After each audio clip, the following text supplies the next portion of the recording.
nation is now the ultimate power in the universe.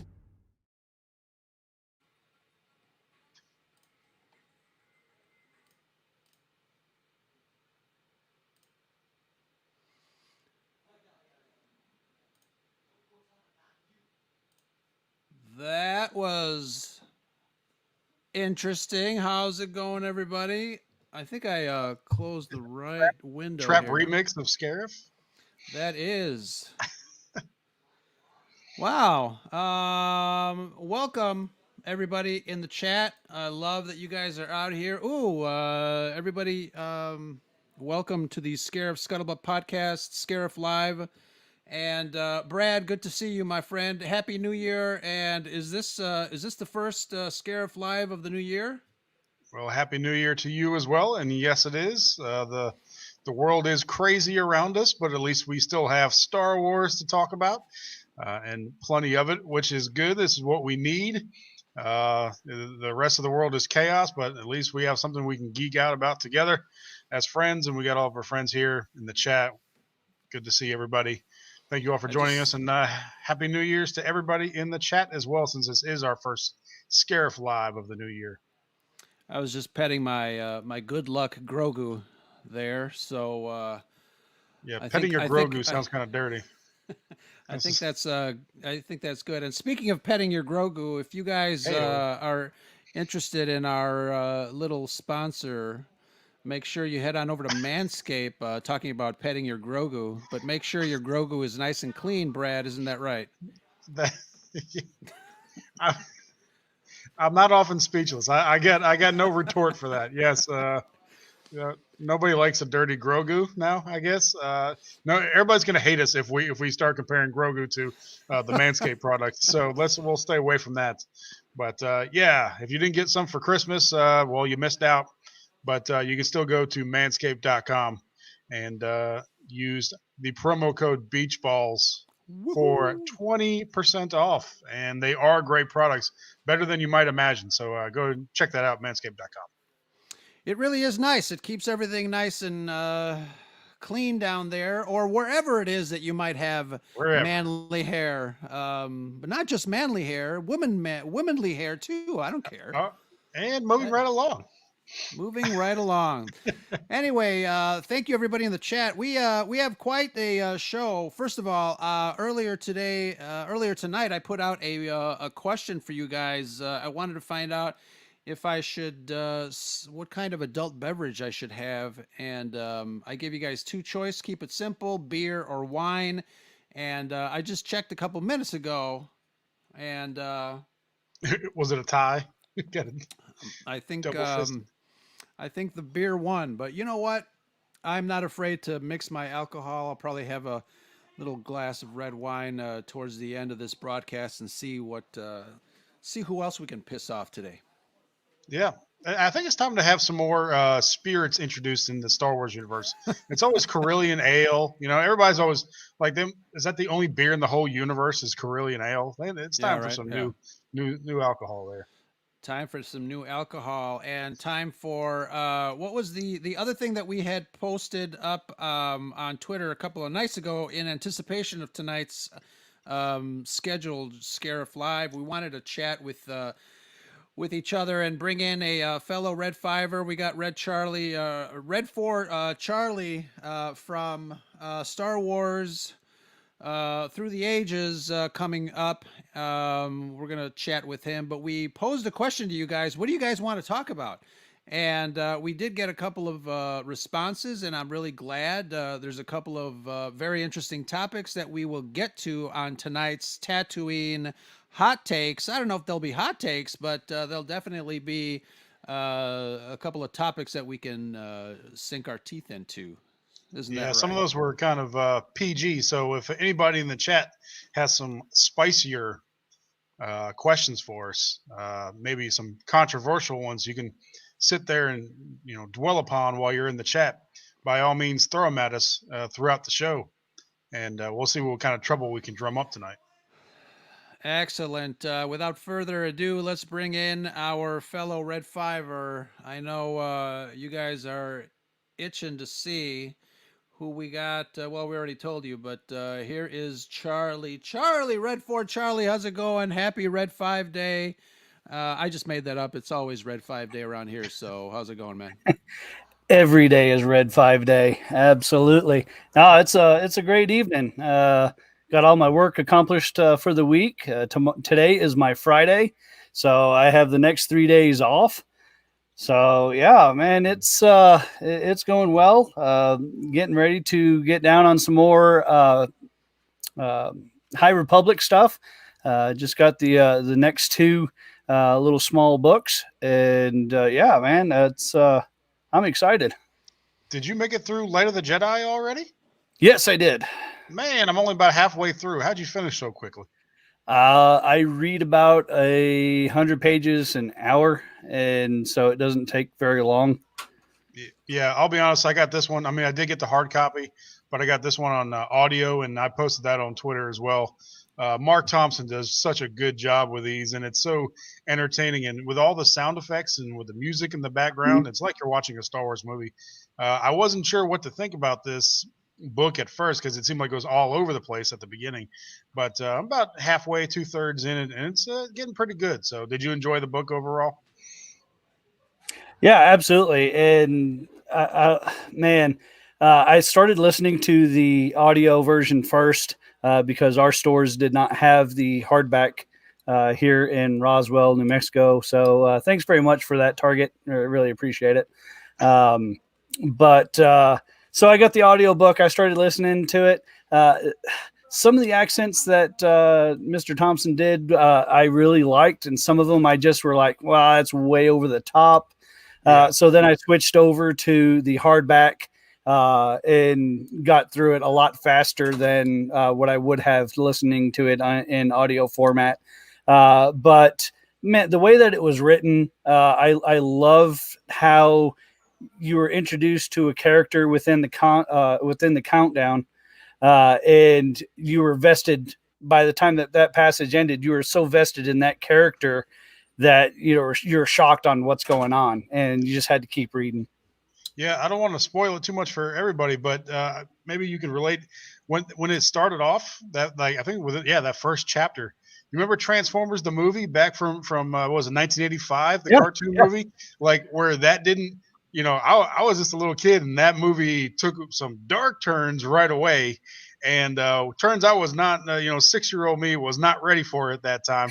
And I felt like this book started off the same way. I'm like, wow, they got right to it. Oh yeah, absolutely. And I was when I got to the end of that section and realized, the ending that was going to happen.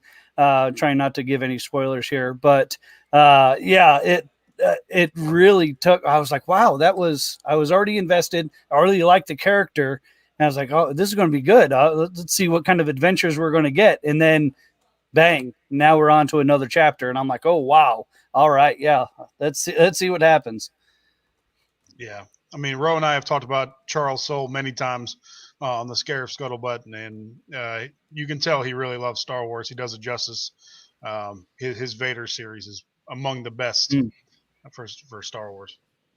The setup, and I too am reading it through the way of the audio, and the setup. The first couple of chapters are really, really good. That first chapter was phenomenal, and it really set the stage. I think I might be on chapter 8 or 9.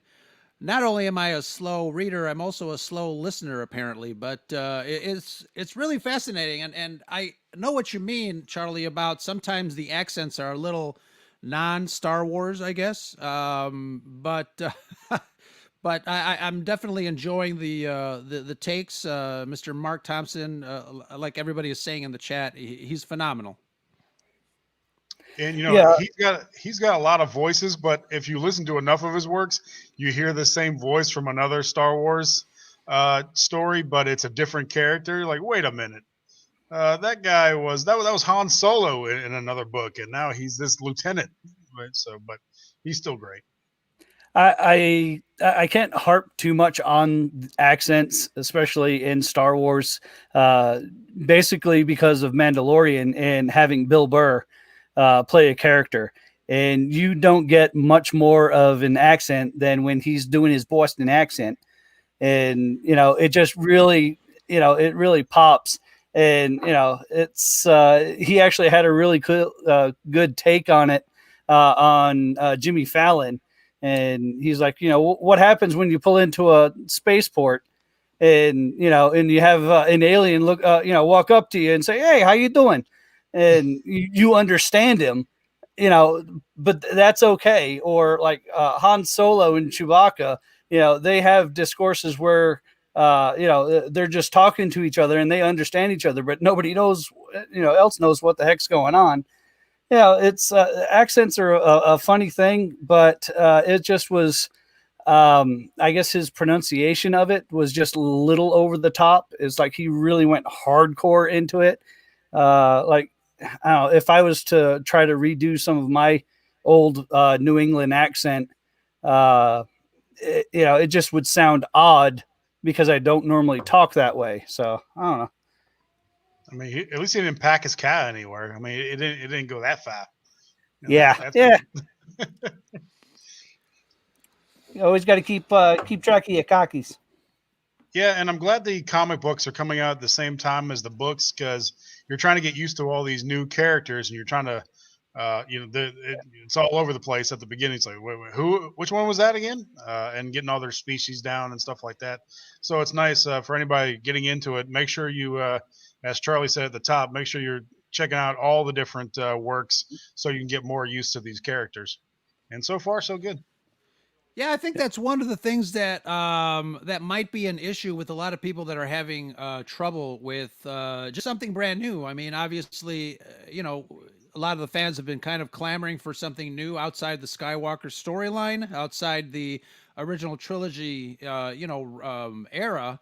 And here we have it. We've got it. But I too, I think, am having trouble kind of keeping track of the new characters, the names, etc. Especially when one voice actor is doing all the voices. I think, I don't know, I'm having trouble with it. So I think, some folks in the chat are saying, they're going back to the printed book, which I think might help because you kind of bring your own voice to it when you're reading the text off the page. So I might try that. I still love listening to a Star Wars book read to me. I did that with the Ahsoka novel and Claudia Gray stuff, so it's really cool. But it's going to be an interesting ride. How many chapters are there? 18, I believe. Okay, yeah. So I'm if I think it's it might be a little 18, bit more than that. Yeah, But it's like 13 hours of audio. Yeah. One thing, but Mark Thompson takes his time too. With I mean, if you read it, it wouldn't take you that long. I think for most people. One thing I noticed on these, and again, spoiler free so far, but the Jedi at first may seem to you overpowered. At least to me, that's the way they seemed. But then I quickly started to like that because I think it goes to show what the dark side clouding everything did to them in the prequel trilogy era. And I like how they're basically almost God level in the High Republic. And that's where you get the mythology of the Jedi from, is them being near this God level of powerful. So I think I can get on board with that, and I think that shows just the difference a couple hundred years can make, especially when you have Sith working in the background and clouding everything with the dark side. So I think that's pretty cool. Yeah. There's one thing that I noticed that made me kind of pause, and again, non-spoilers. It was just kind of a description of the Force, which I think for me didn't make sense because what we know the Force is different than what was described. They were talking about how you can't manipulate gravity or something that had to do with gravity, and I'm like, gravity was gravity. Right? Yeah. No, they did expound on that though. I mean, Okay, he made that statement of gravity is gravity, but you can sort of pad your fall a little bit. So he did kind of counter that a little bit. But yeah, that took me off at first as well. But one of the things that I was, I guess, explaining to myself is that this book is taking place, uh, you know, many years before the original trilogy, obviously, many years before the story that we know. So maybe the author is also telling it from that perspective, and um, maybe the force is different. Maybe some of the things that the force does, or how people understand the force is going to be Mhm. different. And I was definitely on board with that. I like to see, obviously each Star Wars movie has introduced the force in a new way. Including the sequel trilogy, we got different force powers or different things that the force or the Jedi are able to do, and I just kind of put it in that category. So again, I'm maybe a little under halfway through, but I'm looking forward to hearing what else is going on, and also looking forward, like you said, Brad, to head over to my local comic book store and see what I can find as far as the continuation or the parallel stories that are being told in this era.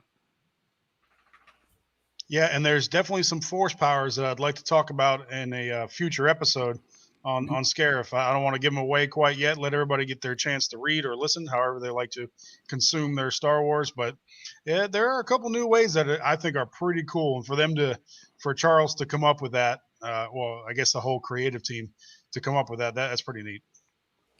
Yeah, I really enjoyed the way that they described the Force in this one. It's something, and not necessarily different than what we were told previously. It's just I guess, a different interpretation of it, and the way that they feel and their oneness with the Force was just masterfully written. And yes, I love that we have some different abilities that we haven't ever seen before, and which is something we've seen in every Star Wars movie, at least, even books for the most part. There's a different power. We've seen things in the sequel trilogy that we didn't know that you could do with the Force. Things in the original trilogy, which was what we based everything off of, were pretty stock. And then we see different abilities in the prequel trilogy. And I'm like, oh wow, I didn't know you could do this. Well, why couldn't they do this during this time? And like, well, if they knew how to do that, and now you see everything they could do in the sequel trilogy, it's like, why in the world did they not do these before? Maybe it would have changed something. So I like that we get different aspects of the Force as we move along throughout this timeline. Yeah, and I always had kind of a gripe with people that say, why can't all Jedi do the same thing with the Force? I mean, it's a different thing, and I think I can equate it with why can't we all be great basketball players like Michael Jordan? It's just you just can't. I mean, everybody's got a different level of skill, strength, mental dexterity, and I think I guess that's how I kind of perceive it, as far as why do different Jedi have different force powers? It's just it manifests in different ways. That's what I think. I tell you what, there's one character I really like, and unfortunately I don't know his name right off the bat because I haven't learned everybody's name completely. And this is not too spoiler, but there's one Jedi introduced. He's only a Jedi Knight. They won't make him a master yet, but he does trial and error with the Force, and I Oh, thought that was a nice. really cool Yeah. thing to mention. Like he's there trying to get a deeper understanding of the Force by trying different tricks, seeing how he can push the Force in different ways. And it says, hey, sometimes this doesn't go well. And it backfires on him when he tries to use the Force in different manners. I thought that was really cool, and it shows them trying to get a deeper understanding of the Force. So you Mhm. do have characters like that you'll be introduced to in these books. Yeah, I think that's pretty cool. And I know what's the next book that's out after this. I gotta speed up Claudia Gray. because. All right, so that's again, another one of our favorite authors. We interviewed her back in May of last year, I think it was, and she had some really great things to say about the books that obviously we were kind of gushing about. Lost Stars, obviously one of them. So looking forward to that, and trying to see what else is coming out. I think it's Brad says it all the time. It's a great time to be a Star Wars fan. Yeah, absolutely. And one of the cool things that I've seen so far with the other media, whether it's the junior novel or the young readers or even the comic, uh, the novel was the introduction to it, and now you're going to get these other stories that are coming out that focus on one or two of these new Jedi, and they go more into a character description of who they are, what they can do, and their strengths and their weaknesses as you move on. So I'm excited for everything that's coming out. Yeah, we get the basic novel, but then it's like I don't know. It's like watching the movies and then getting the art of book, and you see all this other stuff, or the visual dictionaries, or and it gives you just that extra bit of information that are like, oh wow, that's cool, and So yeah, it's definitely read everything that you can. I agree. I agree. So later on, we're going to get to some follower questions and topics. We had some great input from Vader Rapina, Hoth off the press. I know you're in the chat, and Fee2D2. But what else is going on, Charlie? I love your hat. I know we were joking around with you that you got to have a hat on, but that's a real good one. Thanks. I've had this one for a while. Wasn't sure which one. I have a couple of different Star Wars hats, and I was like, man, if I wear a hat tonight, then this would be one that I wear. I'm still after coming to terms with my baldness. I really haven't worn a hat much. So it kind of feels a little weird to have it on, but it's one of my favorite hats. Very nice. Very nice. I know one of the questions we'll be discussing this, but big news as far as the video game world goes, and the announcement of the partnership with Ubisoft and our open world Star Wars game.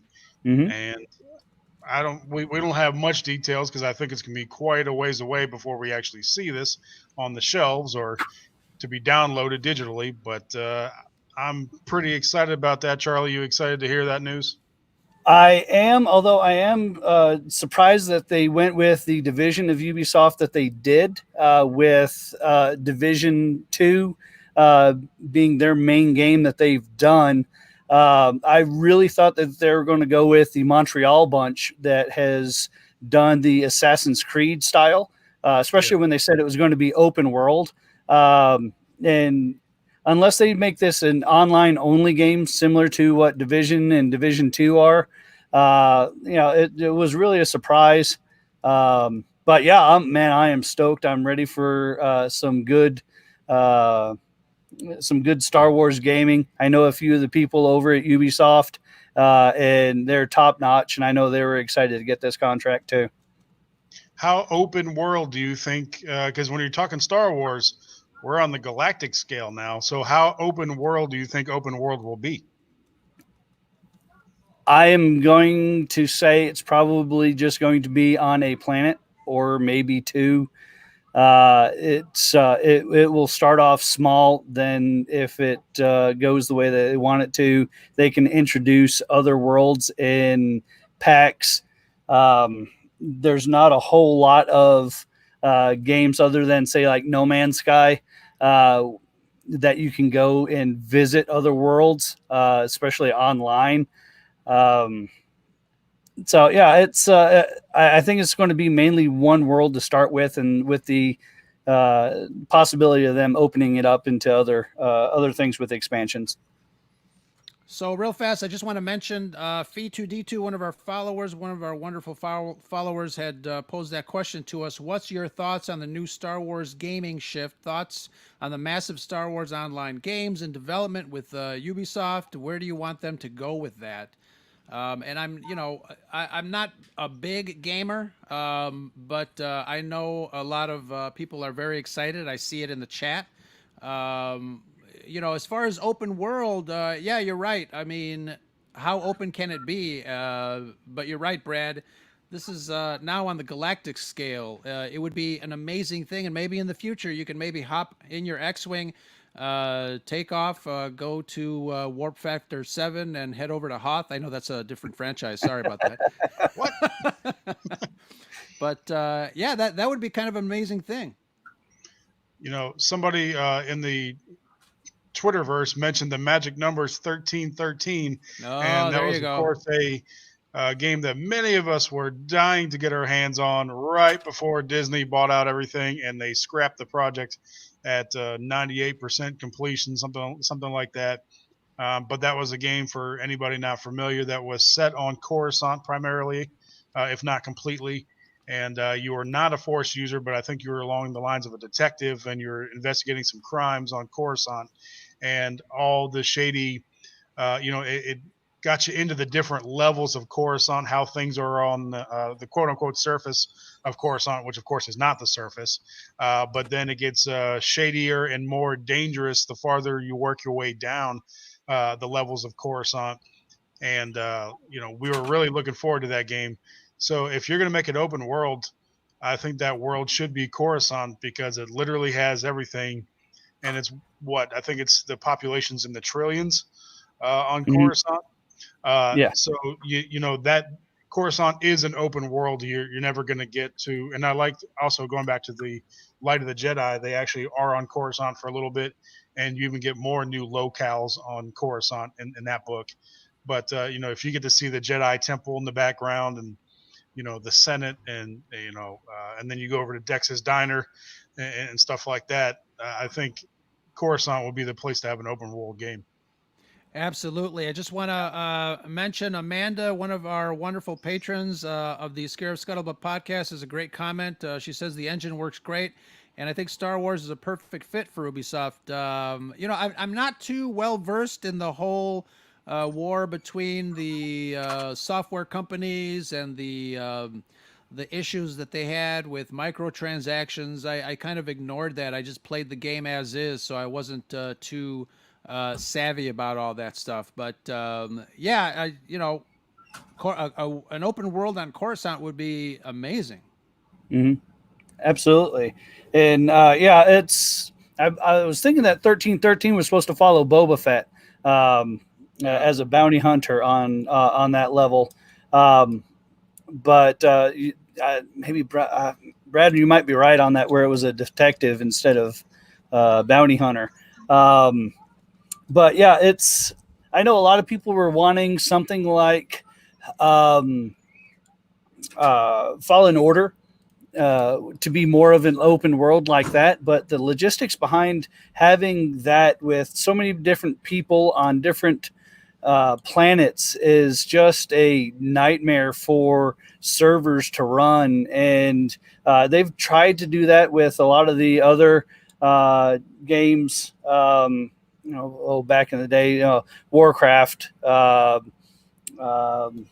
EverQuest was like that as well, where you could go to different areas and hop, skip, and jump and do different quests. And I really don't see how that's going to work very well on, say, like a console, which is probably the number one platform now. Most people don't have too many gaming PCs unless they're diehard, but nearly everyone has an Xbox or a PS4 or a 5 now that's laying around that they do their gaming on. So yeah, but I'm just excited for it. I was excited when they made the announcement for Lucasfilm's games coming back for when they did the indie reveal with Machine Games. Yeah, and even the writer for that is the guy that did Elder Scrolls games, and what was the other one that he did? I don't remember, but he's a really fantastic writer, and he's going to be the director for this Indiana Jones game as well. But yeah, man, future of gaming looks bright. Yeah, so they're bringing a little bit of talent to the game, I'd say. That's some pretty serious stuff there. Amanda brought up Corellia. I think Corellia would be fun. We were introduced to it finally on screen with the Solo movie. I'm not sure how much variation you're going to get on Corellia. I think there are some nicer sections of town than what we saw in Solo, so it might be interesting to see Corellia. But I don't know, maybe Naboo. But I think and you mentioned Fallen Order. For being a linear game, you got quite a bit of room to explore, even though that was a linear type format. Yes. Do you guys prefer the open world storyline or more of the linear storyline where you've got these cut scenes in between sections there? What do you think? It really depends on story for me. Sure. I've played some games where the linear story was just, it just wasn't very good. I would play through it just to get, a trophy or, some sort of completion, and just, it's okay, but it's not something that I'm going to pick up and play again. And, the same thing with the open world games that if there's not anything that is going to keep me invested into it, I'm not going to go back and play it. Similar was Grand Theft Auto 5. Big, huge open world game. You can run all over the place, and then you have the online part. And I just really couldn't get into the online message of it that they had. There was, like we were talking about before, there's so many microtransactions and so many other people that would take advantage of the newer players. So unless they bring up, something like that to combat those issues, if it's open world, great, as long as it's telling a great story. If they end up doing a bunch of linear games after this, sure, as long as they're telling us a good story, that's all I care about. I'm going to say a mix, and I wanted to bring up Red Dead Redemption too. Because that might as well be open world. I mean, that map is just enormous, and beautiful. I think probably the most beautiful game I've ever played. But there is a linear storyline there, but you can take a break from that whenever you want to, and you can just go hunting or fishing or robbing banks or whatever you want to do in the meantime, or go visit the next town over. And get into a shootout over there. And then whenever you're ready to, you can go ahead and get back to the story. So I would like to see more. I would love to see Star Wars games along that line. Linear story, but, open world exploration whenever you wanted to. Oh, yeah, that'd be amazing. And I mentioned early on that I'm not that big of a gamer. I'm still, addicted to the old Needs for Speed, as Brad makes fun of me from time to time. But it's. I was about to earlier, but Charlie started talking, so I didn't get my chance. But I really enjoy the linear story. Again, I'm not like too into the gaming. I think it's fun, but like you said, Charlie, as long as the storyline is great. And I love seeing, after the game is released, I love seeing the cut scenes just kind of edited together in a little movie. I find those things fascinating too, from just kind of a story perspective. I really love that. Yeah. So, any last thoughts on games before we get to another topic submitted from our followers? What do you got? Well, this is just the tip of the iceberg, as they say. We talked about this on Rogue One Radio the other night, that once EA's exclusivity ends in either the end of 2022 or mid 2023, but it takes 3 to 4 years to get the games developed and made. There's going to be a lot of companies that are going to come out for it. EA is not the only player in this series. So we have already seen Ubisoft get involved in it. We're going to get a bunch more different developers that want their hand in the Star Wars cookie jar as well.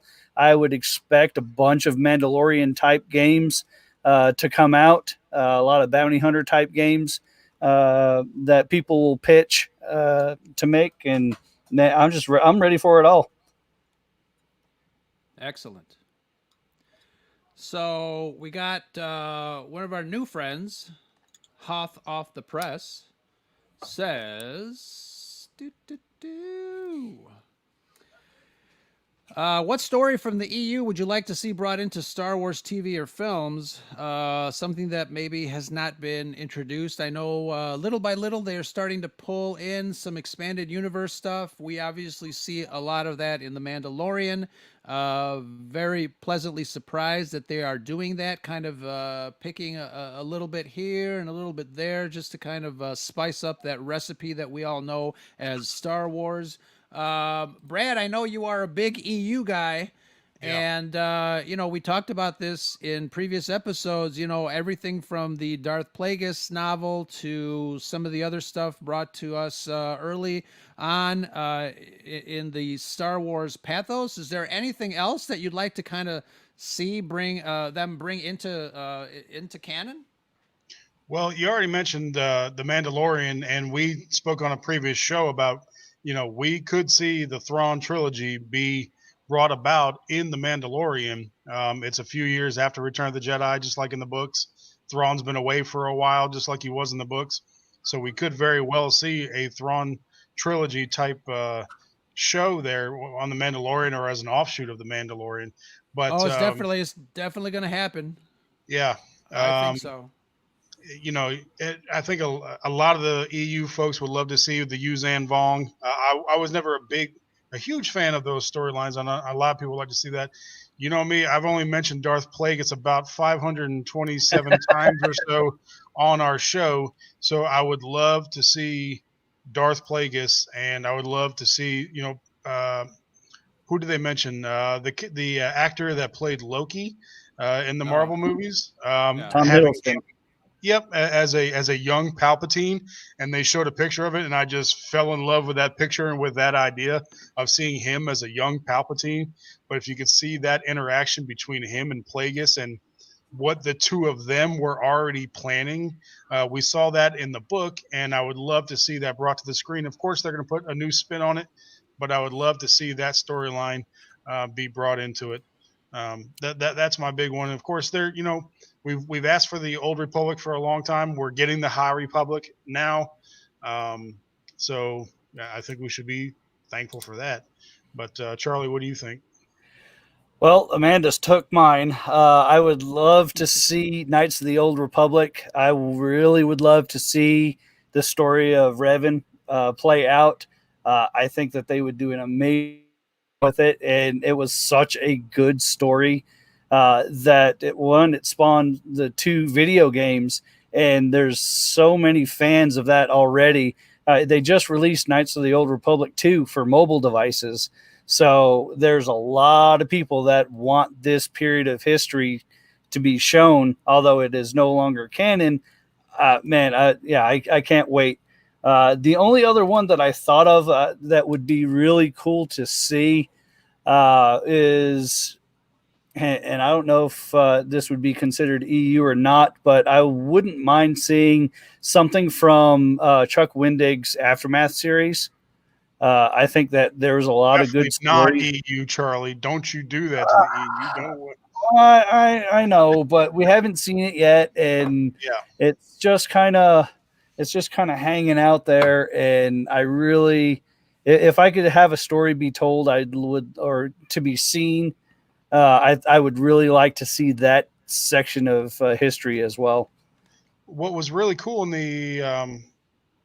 the Battlefront 2 storyline was that one little part with Han Solo, and we got for the first time ever a bearded Han Solo, and and he was on Takodana talking to Maz and trying to get information, and it made references to Chewbacca and helping to free Kashyyyk and that sort of thing.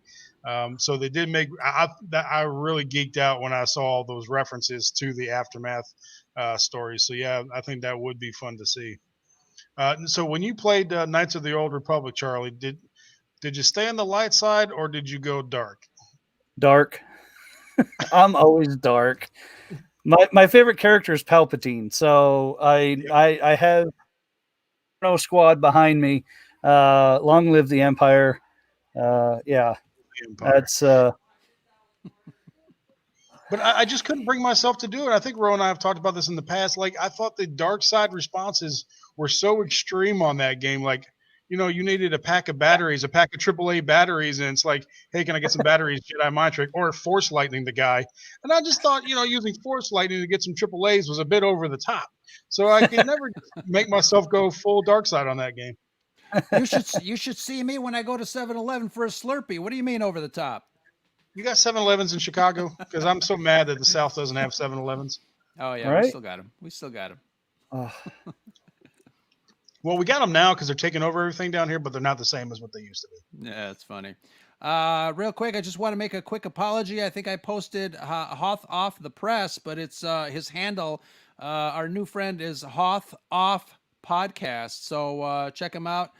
New to the Twitter and podcast world, Hoth Off the Press. He's also in the chat, so everybody say hello to him. And say that 10 times fast. And say that 10 times fast, exactly, without drinking a Modelo. Very fantastic. Yeah. There's some good stuff there, man. So what else we got? We got Rural Farm Boy hit me up with a question on Twitter. And I'm not sure. Well, no, we can probably make this a whole show.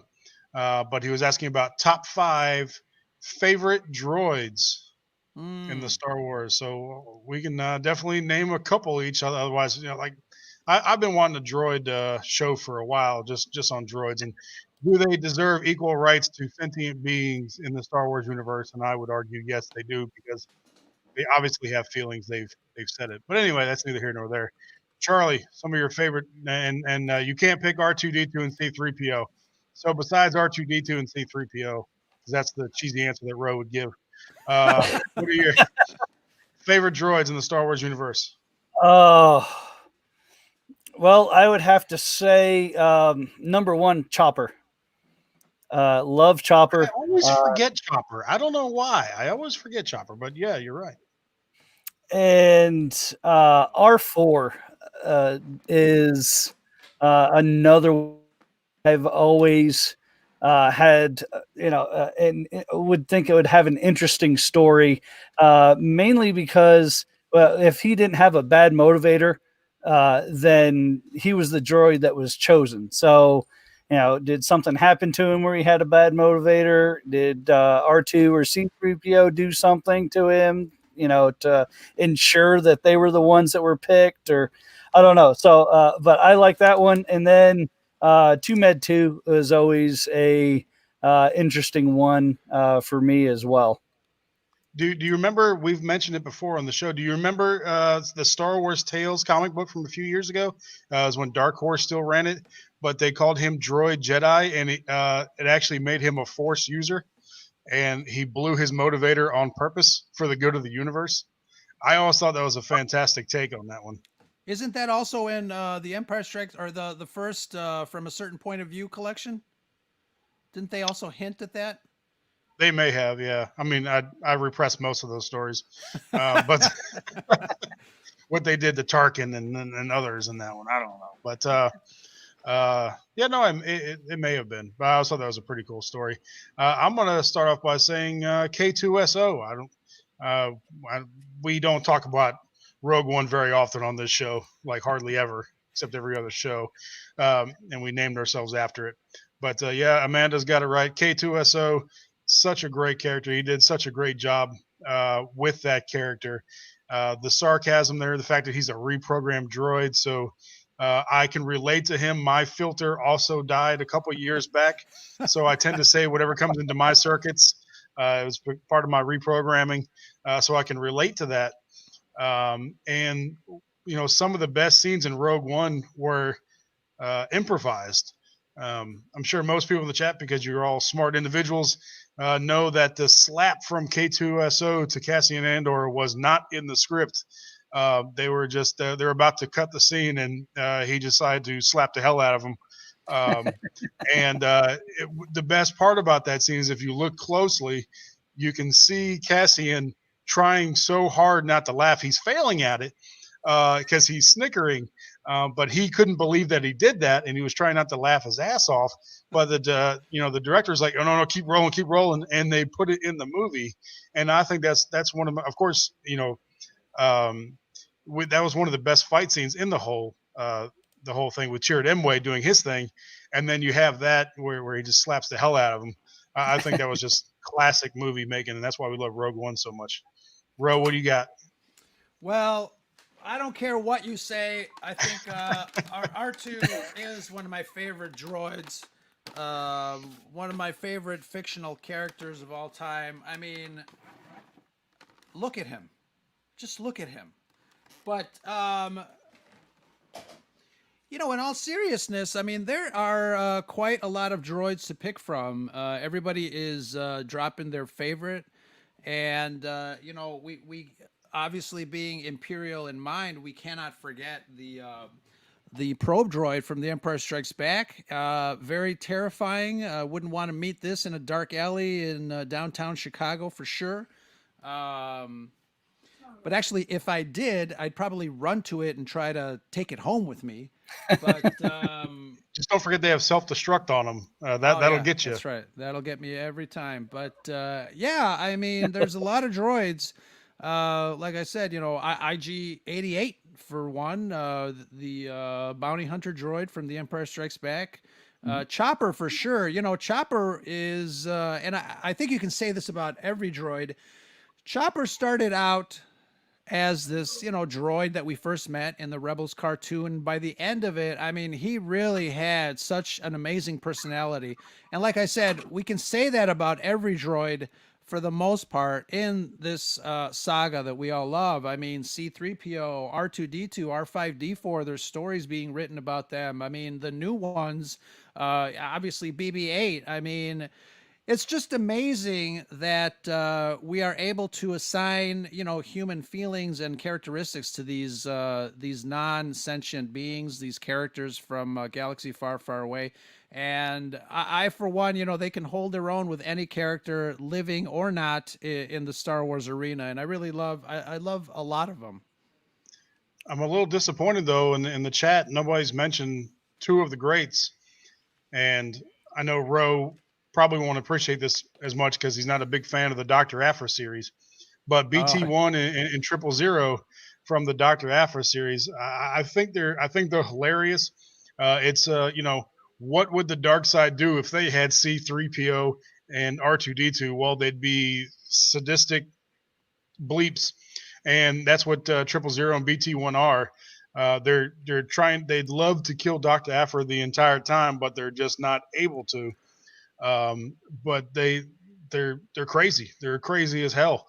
And some of the scenes with them in it are hilarious and highly destructive.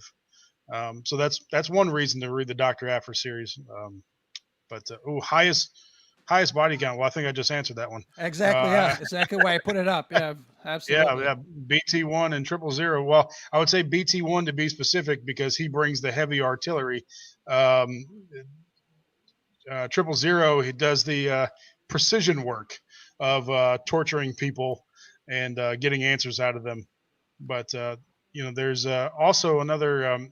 Charlie, did you read the Alphabet Squadron books? I have. Oh, yep. There's a droid in there, and it's an interrogator droid. So one of the ball droids from A New Hope is in there, and he plays basically a psychiatrist in those books, and the main character has to talk to this interrogator droid the whole time. So I thought that was a pretty cool spin on an old type of droid. Yeah. Absolutely. I want to do a quick shout out to a couple of friends of mine on the West Coast in San Diego, Lucia and husband Paul. Hello guys, we miss you in Chicago. I know it's a lot warmer where you are and you have family there, so yippee-ki-yay to you guys, but they're watching us in the comfort of their own home in San Diego somewhere, and love you guys. Droids. Brad, we're definitely going to have an episode on droids because again, if you guys in the chat don't know, George Lucas decided to tell the story of Star Wars through the perspective of R2 and 3PO, and that is also based on what is the Kurosawa movie, the old black and white, the Hidden Fortress. Yeah. And there was two characters in Hidden Fortress that he modeled R2 and 3PO after, and I really would love to do a really good deep dive on the juxtaposition of those two characters from the Kurosawa film to Star Wars and how that all relates. But that could be for another show. But and that was something that I think we've sort of mentioned this before, was a bit off in the sequel trilogy because, like you said, they were designed to be those characters, or Rosencrantz of Guildenstern, or the chorus in Greek mythology. They were that character to keep the thing going, and so the whole thing was presented through their eyes. But those deep cuts, but that was something that was missing in the sequel trilogy. R2D2 was literally turned off the entire time during The Force Awakens, and C-3PO had a minimal part to play. I did like C-3PO's bigger role in The Rise of Skywalker. I thought it was nice to see him get front and center a little bit more, but I was still very saddened to see R2D2 get sidelined. I think BB-8. I know folks in the chat have mentioned BB-8. We didn't specifically say it. I think BB-8's a great droid, but I didn't want that at the expense of R2D2. So I think that was something that was also, it's more subtle, but it's off in the sequel trilogy that they did not have more of a part to play. Yeah, we almost got more of R2D2 in The Mandalorian than we did in the sequel trilogy. Yeah, right. And that's when I got misty-eyed. I got excited to see Luke Skywalker, and I got misty-eyed to see R2D2 show up. Yeah. Absolutely, and I said it on one of our Mando Weekly reviews. I was obviously very emotional when I saw Luke and it came out, et cetera, but I didn't realize I had any more tears left when R2D2 showed up. I lost it. What is it about him? I mean, geez.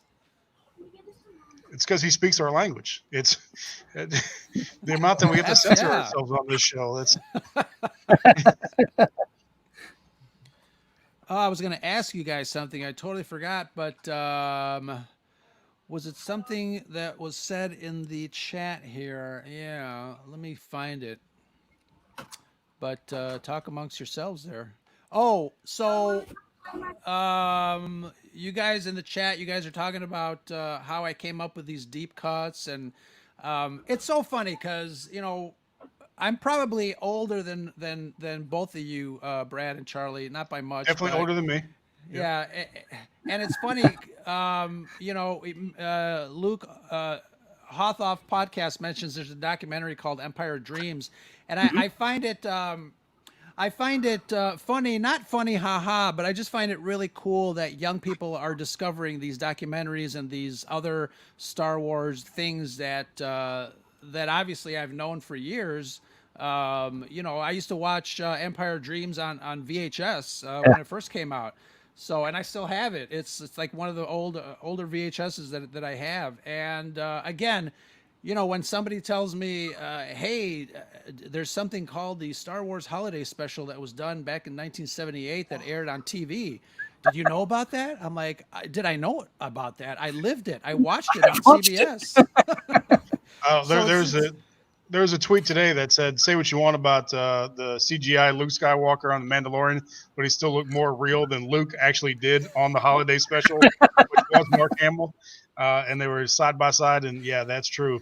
But I think besides The Mandalorian, putting Empire of Dreams on Disney Plus was probably one of the best things that Disney did, because it used to be kind of hard to get your hands on Empire of Dreams. It was disc 2 on some of the DVDs back in the day. But it was hard to get your hands on it. Eventually got onto YouTube, but most people didn't know it even existed.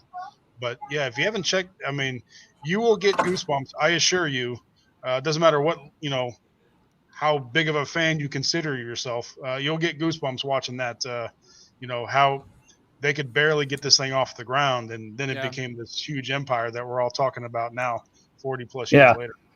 If people now enjoy watching the Disney Gallery with the Mandalorian, they would absolutely lose their mind on Empire of Dreams. And I think the first time I saw it, it was on one of the special edition VHS sets that they had, and it was an additional fourth cassette. And I wore that thing out. I just kept watching it over and over just to get as much knowledge about Star Wars as I could. Absolutely fantastic. My wife even enjoyed it. We sat down and watched it on Disney Plus, and she had no clue. She was like, "Oh, no wonder you like watching Star Wars so much after seeing that." So, yeah, really good. And if you consider yourself, or if you are a creator of any sort, and you find yourself in a slump, watch Empire of Dreams, and that'll get your creative juices flowing for sure. Absolutely. And there's one that goes a little bit more in detail too, with the story of Lucasfilm and ILM and George Lucas, even before Star Wars, when George Lucas had teamed up with Francis Ford Coppola, and it's on the white edition of the George Lucas film THX 1138. It's a 2-hour documentary behind the scenes of how they got together, created Zoetrope Studios. It's, again, if you're in a slump, those documentaries are amazing, and they're really, really inspirational. And obviously, I've talked about this in the podcast before. What really gets my juices flowing, especially about Star Wars, besides the laser beams and spaceships, is just the creative force of the men and women behind the scenes that put this film together. Besides George Lucas, but all the model makers and the technicians and everyone that kind of created this universe out of nothing. It is nothing short of miraculous, spectacular, and it garnered a generation of creative individuals that are now in that field, and it's just an amazing thing to kind of live through. And I'm glad that other people are finding that out as well. Mm-hmm. Yeah, I find it pretty interesting that of everything that they had to create in order to make Star Wars, and all the different companies that have come out of it. And I've had discussions with people that they were not Star Wars fans, just for whatever reason they just couldn't get into it. But they would bring up another movie, and I'm like, oh yeah, the graphics were done on that Industrial Light and Magic. That's Star Wars. Oh, I really like this Pixar movie. Hey, that was Star Wars. That started off as a Star Wars property. Any movie that you've seen that has that THX logo on the front of it, that's Star Wars. Skywalker Sound. They're like, wow, I didn't realize that. Yeah, there's no wonder that George can sit back and count his billions of dollars. I mean, exactly. All this stuff that he's created, and it's absolutely amazing. Yeah, I totally. There's agree. there's some EU stuff that needs to come in. Someone mentioned the Backyard TARDIS mentioned the Ewoks. I'll take a remake. I'll take a remake of the Ewok movie all day. Caravan of Courage. Yeah. You ever played Ewok Hunt on Battlefront? It's terrifying. Oh, I hate that. Terrifying. Little murder bears. So we got another follower that sent us a topic. Our friend Vader Rapina. I want to say it with like a nice Italian accent. Vader Rapina. Nice. Okay. So Vader says, I think Grogu's blood is what is used to create Snoke. I believe Moff Gideon was instrumental in the creation of the First Order. What are our thoughts on that? So obviously there's a lot of new information now that's, not really direct, but we can kind of extrapolate from some of the things that we've seen, especially recently in the last few episodes of The Mandalorian. Obviously, The Rise of Skywalker, we see that Snoke in a jar shot. We see a very similar image in The Mandalorian, one of the last episodes there. I don't know. there's a lot of answers that are kind of sneaking around the corner in the Mandalorian that relate to the sequel trilogy. And again, Brad, I've said this to you a lot. I know I've said it on the podcast. What does it all mean for the sequel trilogy? What does this story have to do? How are they going to connect it?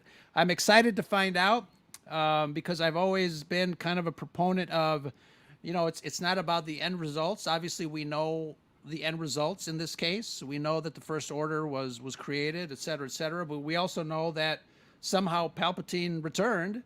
But what does this mean over here with the Mandalorian that is going to allow, the two stories to be kind of interconnected? And they will be, obviously, because we see a lot of the story elements, I guess the pre-story elements, present in the Mandalorian. I'm excited, like Rule of Farm Boy says, I'm excited to see what Lucasfilm has to tell us. But, we are a podcast, as everyone else has podcasts. We are here to speculate and have fun on it. Brad, what do you think? So you know how you can give blood. You can donate blood just for the sake of donating blood, or you can donate blood for specific reasons if they need something specific, whether it be a specific blood type or whether they need plasma or whatever the case may be. And in this case, when we're talking about Grogu, it's because of his midichlorian count or M count. So here's what they needed, in my opinion, to bring Palpatine back. They say, quote unquote, volunteers. I think those were just host bodies. But for, you have Palpatine or Sidious, who is probably one of the strongest Force users ever in the Star Wars universe. And for that Force entity or essence or whatever to be absorbed in a body, right? We're talking about the communication between the body and the Force. You needed a sufficient midichlorian count to make that happen, a sufficient high enough M count to make that happen. So I don't think, Grogu's blood, and the doctor kind of mentioned this, they needed it because they needed the midichlorians in the bloodstream of the volunteers, quote unquote volunteers, I think, to be able to absorb Palpatine's Force essence. So I think that's the connection between Grogu, Snoke, because I think Snoke was all part of the process, the perfection process for Palpatine to bring himself back. So I think that's the connection between Grogu, Snoke, and Palpatine. Do you guys think that Snoke might come back somewhere between the end of The Mandalorian and the beginning of The Force Awakens, a period of time in there? We might see another story of, maybe not him rising, because obviously, we've got that theory that says Snoke stands for the Sith no one knew about, the Sith no one knew existed, Snoke, the acronym, that he was there all along. Somehow, I don't know, but The Last Jedi killed him like a little bitch. 3 seconds, he was done. So not as powerful as we thought, or maybe Ben was even more powerful. So there's that. But it's an interesting conundrum that we have before us. I don't know, Charlie. I thought that at first, and we kind of hinted at stuff earlier when we were talking about EU stuff. In the original Thrawn trilogy, the Palpatine held back a bunch of the cloning cylinders from, and had him in his little bunker. And I guess I believe it was Jorah Sabaoth was the clone Jedi that was guarding this thing. Luke was there. I believe it's been a while since I've read that one, but then they kind of hinted at, that there were some cloning cylinders left. And I always wondered that after, we see, Attack of the Clones, and they have all these armies. Well, what happened to the cloning cylinders in the cloning process? Why wasn't this used before? And then, they get into it in other media, as far as I believe the comics and a couple of the books where they talk about what happened to the cloning cylinders. But then we get the Mandalorian, and when we first see Dr. Pershing, he's wearing a Camino outfit, and it's got Camino cloner something on his sleeve. And then so I was like, all right, well, they're doing something with cloning. And then they talk about, how much he's gotten just a small sample of his blood, and they've used it all. So they need to get him back. And you get the Snoke in a jar, picture that you really don't, it's just a quick flash. You really don't get much of it. But it does lead to speculation. What are they going to do? Where is Snoke coming from? We already know what's going to happen. And I had a theory that, yes, Snoke, they'll have him in body. They'll be able to do the process, but it's more of a Palpatine controlling it.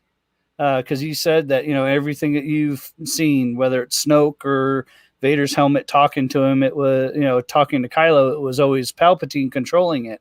And I'm thinking that in The Last Jedi, when Kylo goes after Snoke, Palpatine's no longer controlling him. It's just basically a vessel that's sitting on the throne, and Palpatine pulls his essence away from it, or whatever, because he's getting strong enough out on Exegol to be able to maintain his own body. So I Grogu is part of it. Just how far they want to tug on that string, I really don't know. I don't think we're going to see a full-bodied Snoke. We might get hints of it in like a hologram or something, as we've seen a few times in The Mandalorian. And as far as Gideon being in control of the First Order, or instrumental, possible, I guess, but it doesn't really fit the timeline. Because the First Order is already pulled back, and this is the remnants of the Empire that haven't gone back to the Outer Rim, and gone into hiding and to reestablish themselves. So I really don't know if Gideon is all that instrumental, other than being a protagonist for this series. As It's far as interesting. Palpatine's, Go ahead, Brett. I was going to say, as far as Palpatine's comments on Snoke, I'm hoping this is one of the cases where Palpatine was lying, because I wanted Snoke, just like many folks in the chat are saying, I wanted Snoke to be the big bad villain. And I wrote for years that I truly believed that Snoke was Plagueis, and he had been around the entire time, that Palpatine never actually killed him. So personally, I have about 1% hope left. I'm not going to give it up completely. That Palpatine was simply lying about Snoke, about having created Snoke. Because Palpatine does lie quite a bit when it suits him. For Snoke to still be significant, I hope that's one of the cases where Palpatine actually was lying, but was trying to clone him nonetheless. Well, remember, we always say that the Sith are actually always telling the truth, so that would be an interesting turn of events. And I just put up Luke's comment here, talking about the Sith Eternal. I know, we've been planning the Sith Eternal podcast episode for the last 3.5 months already. We got to get our asses in gear. But yeah, that's amazing.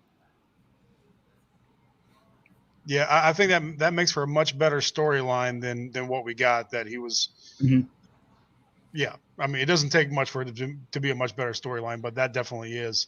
And I thought we were gonna be on a trajectory where we saw multiple forces at work against each other or competing against each other. Palpatine versus Snoke versus the Jedi and the Resistance, and I think we would have gotten a much better storyline out of that than what we saw. And I can't help but to feel that there seems to be another trilogy in between, Return of the Jedi and The Force Awakens that we need to see somehow, just to kind of get a little bit more background as to what the hell's going on. I think there's too much of a gap. Imagine if we had, Luke's Jedi Order. I mean, how people lost their minds when they saw Luke Skywalker on screen. Sure. So we talked about incorporating EU, his Jedi Academy that we saw in the EU. He did have a Jedi Academy for some period before it got wiped out. So if you have Grogu there, and other Force users, possibly Ahsoka, if you see a young Jedi Academy, and that, even though we kind of know what happens to them, as you've said, it's not about the final destination, it's about the path to get there. If we saw them in that short time period, I think people would really appreciate that and see a young group of Jedi trying to do good things in this new post-Empire universe. Mm-hmm. That would be great. I know, Brad. Yeah, you absolutely. Had, sorry, Charlie. No, that's all right. Yeah, I was just going to echo that. Yeah, that would be amazing to see. There's still so many stories about that era that we would love. I'm almost to the point now where I'm thinking that it would have to be something that's animated rather than bring back a lot of the actors to even de-age them. I know that is an expensive process to do, and sometimes you always don't get the best results. But I would definitely watch something like that, even if it was animated, to continue the stories and to get more of what we really want to see. I mean, why not? They've been pulling back on the EU strings repeatedly over the years, more and more. Every year it seems like they keep bringing stuff in. So why not? Yeah, all for it. Absolutely. Brad, any final thoughts on tonight's Scarif Live? No, it's I always say no, and then I continue to give final thoughts. It's Charlie, I want to thank you a lot for coming on the show tonight. It's great to start the new year this way, talking about the things that we love with the people that we love, both on the show and in the chat. So thank you, everybody, for coming tonight.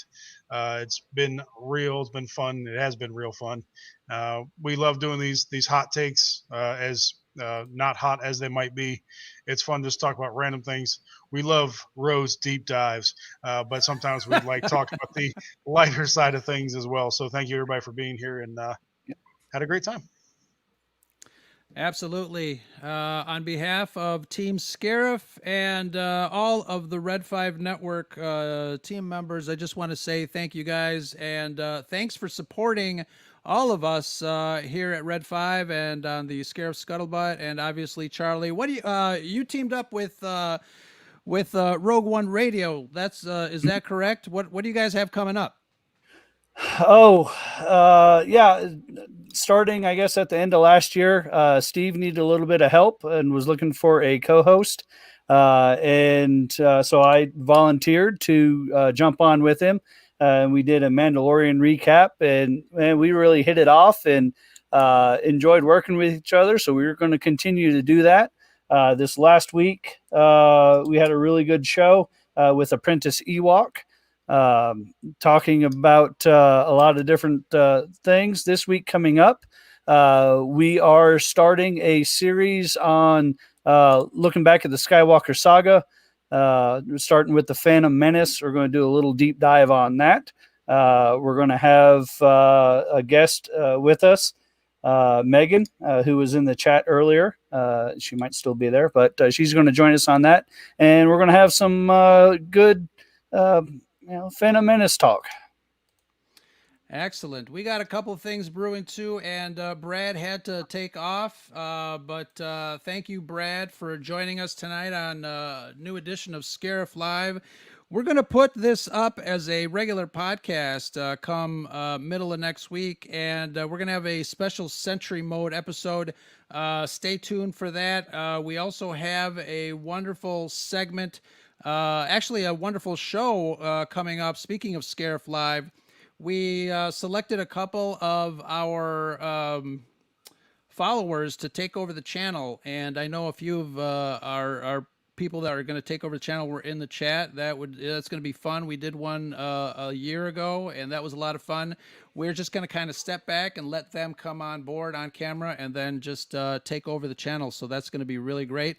It was part of our hashtag the takeover when the child took over our Twitter account. So that was a lot of fun. We posed a question and got a couple of people to want to join in and see what they have to say when they take over our channel. So again, thank you guys for joining us in the chat.